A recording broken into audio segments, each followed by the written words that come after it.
Update. Shortly after I moved out, Ella and her husband started working on my stepdad. They convinced him that since Ella was his only real child, she should be the one to inherit his assets.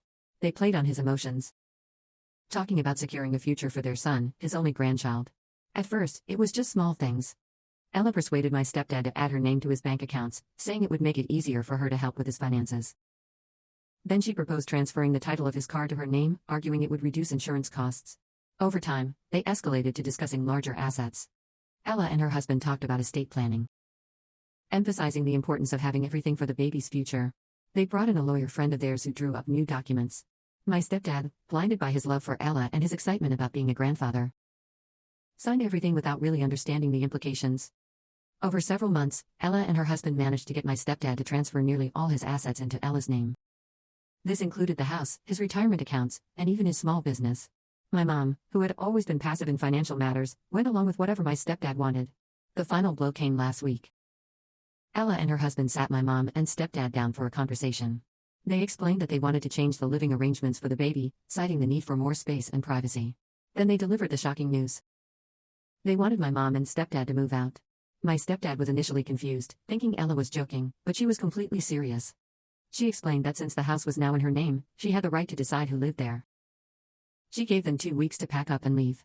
When my stepdad protested, Ella's husband pulled out the legal documents my stepdad had signed. Everything was ironclad. My stepdad had unknowingly signed away his rights to everything he owned.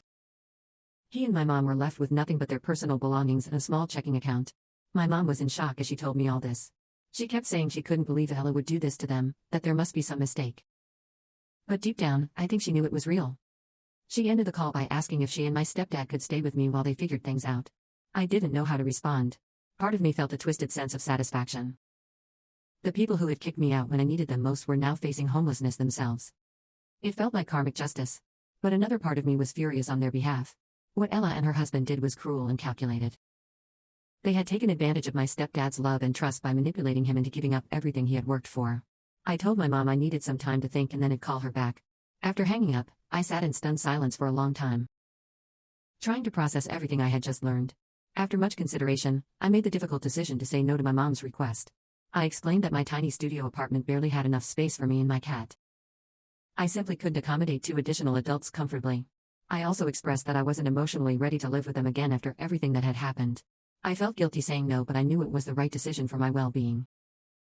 The past year had been about rebuilding my life and gaining independence, and I wasn't willing to jeopardize that progress. Instead, I offered to help them look for other housing options and reach out to extended family members who might be able to take them in. I also suggested they seek legal advice to see if there was any way to contest Ella's actions. The conversation was difficult, and I could hear the disappointment in my mom's voice, but I stood firm in my decision. As much as part of me wanted to help, I knew I couldn't set myself on fire to keep them warm. This situation has brought up a lot of complicated emotions, and I'm still processing everything. I hope that my mom and stepdad can find a solution.